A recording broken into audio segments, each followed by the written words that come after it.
Bapak Ibu saudara-saudari, kita kedatangan seorang tamu istimewa, seorang motivator handal tingkat nasional. Kita panggil Bapak Mario Teguh alias Romo Rudi Hartono. Salam super.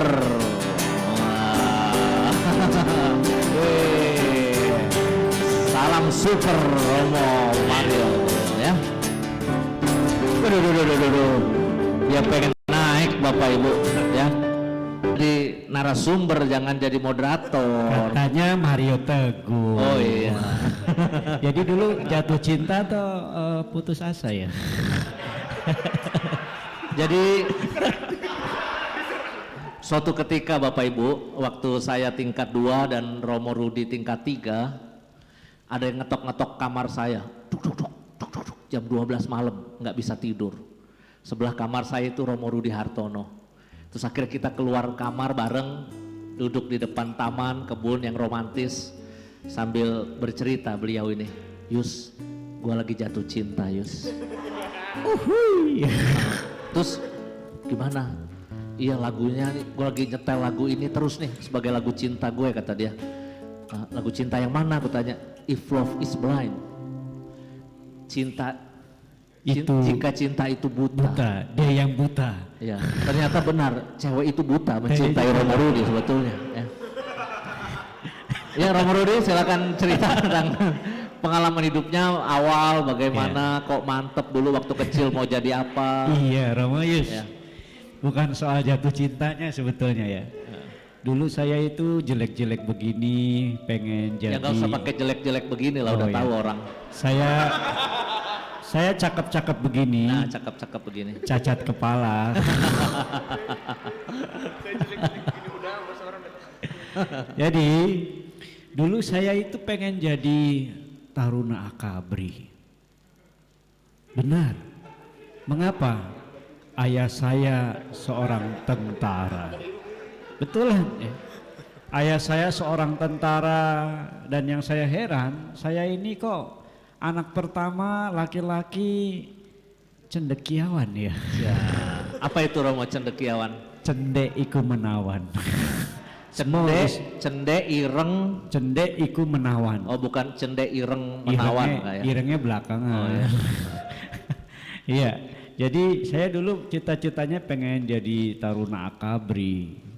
Wah, pokoknya udah saya pelajari ilmu eksak apa, tapi ternyata saya ukur tinggi badan, tiap tahun tinggi badan, selalu sudah di kamar minum vitamin susu sudah Romo? Nah, saya kira itu yang masalah itu. Oh, kesulitan ekonomi ya Romo ya? Saya kan tadi Romo Ramandu sudah bilang orang Cijantung itu yang mengawali susah saya duluan. Ya, yang mengawali susah. Tapi jangan main-main loh, paroki Cijantung udah 33 yang jadi Romo loh. Wih. Ya kan?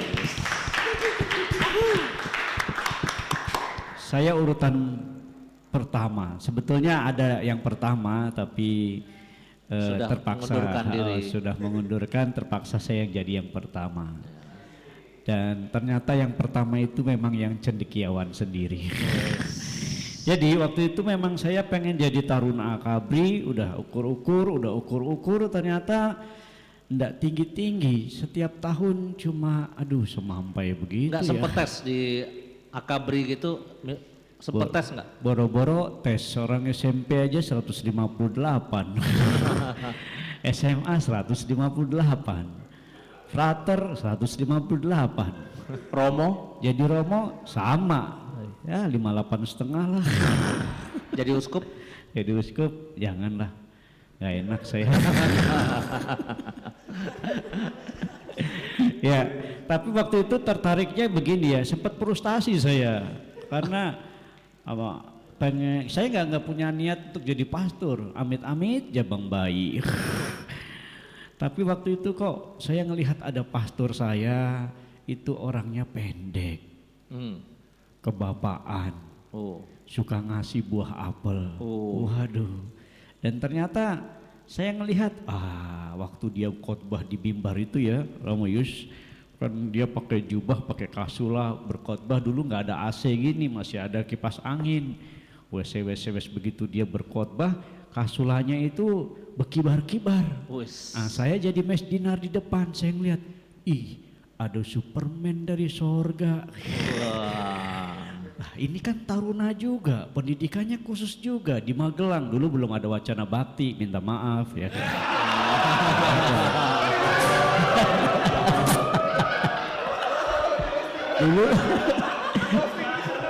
dulu adanya di Mertoyudan ya kan.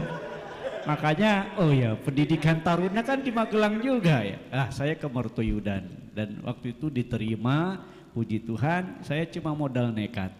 Padahal dulu saya masih ya gimana ya, jelek-jelek gini, jatuh cinta juga sih waktu itu. Untung lolos ya.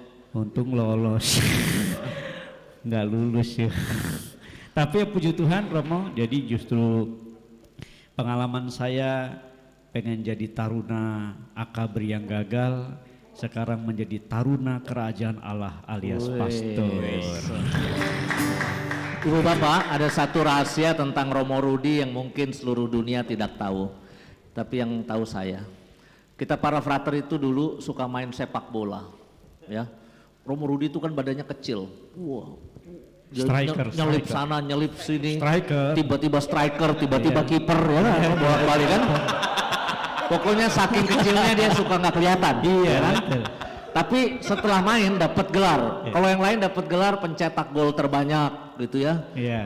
Romo Rudi dapat gelarnya apa? Pemain paling kasar.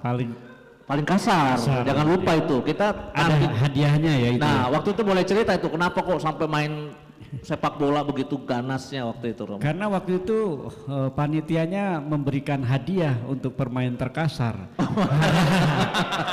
Daripada nggak ada, gua yang mulai.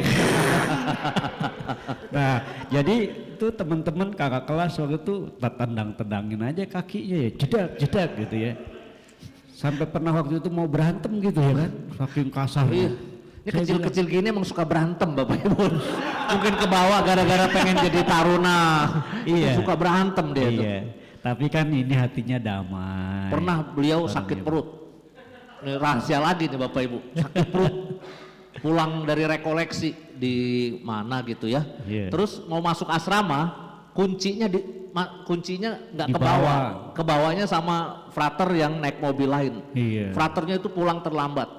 Romo Rudi udah sakit perut ngelihat frater itu datang, bukannya nanya baik-baik minta kunci, langkah pertama apa yang diambil? Langsung frater itu dipukul sama dia.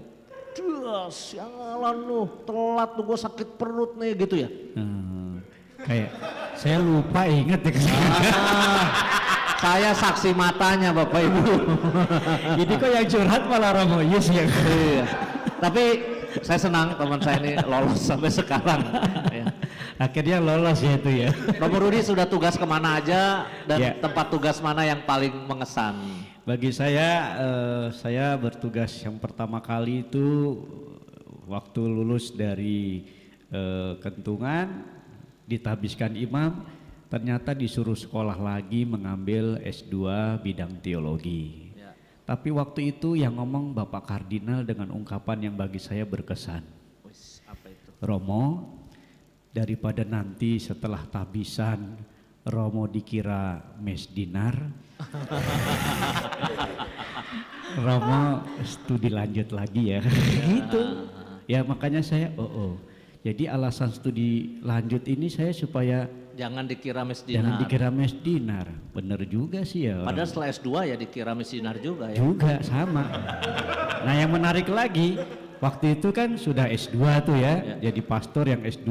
Lalu Bapak Kardinal lagi bilang begini, Romo, seperti biasa kalau Romo-Romo yang student dikasih motor yang gayanya laki, Yamaha dan sebagainya. GL Pro, RX King, RX King. Romo Rudi dapat apa? Saya dapat Honda Astrea. Oh, motor bebek yang kecil itu. Alasannya begini lagi, Romo bukan kendaraan laki ya, yang Honda Astrea saja. Kenapa? Supaya nggak jinjit. Gitu. Waduh, saya sampai berpikir, puji Tuhan, amin, haleluya ya. Nah, pengalaman naik motor itu juga lucu tuh Romo. Saya boncengin temen frater untuk misa di Klaten, mahasiswa. Terus? Udah sangat boncengin, alat ekaristinya dibawa teman saya frater ini, saya bawakan ke Klaten. Sampai di sana, ternyata teman saya yang frater bawa alat misa kan, dia dikira Romo. Oh. Sayanya suruh, Pak, lurus aja ke sana Pak. Saya kedip-kedipan sama frater itu. Oh iya, oke deh. Iya, akhirnya frater itu tetap disambut, dijamu, kasih makanan. Saya suruh parkir sendirian di pojok. Saya tenang-tenang aja ya, inilah nasibnya orang kecil ya. Tapi dikasih stipendium dia juga loh ya. Nah, pokoknya setelah saya parkir kendaraan, itu frater saya itu lagi dijamu-jamu tuh ya, saya ikutan datang. Kemudian mahasiswanya bilang, maaf Romo, kita mau mulai misa yuk. Oke, udah waktunya dimulai. Tapi mereka bingung, loh yang pakai jubah yang kasulah kok yang kecil malahan. Nah ini untungnya orang kecil Romo ya, jadi dipersalahkan mulu. Ya, jadi Romo Rudi ya gini-gini S2 ya. Kalau Anda lihat penampilan dari atas ya. Dia itu kan agak kurang rambutnya depan dan belakang ya. Kata orang kalau orang yang botaknya depan itu orang yang suka berpikir, kalau orang yang botaknya belakang itu orang pinter. Nah Romo Rudi itu botaknya depan belakang, saya berpikir, artinya dia pikir dia pinter. Terima kasih Romo Yus ya. Iya. Romo Rudi Hartono, tepuk tangan buat beliau. Begini, beliau itu Ketua Komisi Kateketik Keuskupan Agung Jakarta dan juga komandannya Pramuka ya. Pramuka Sekaje ya. Mabi. Jadi lolos dari tentara cukup jadi komandan Pramuka. Amin. Romo Rudi akan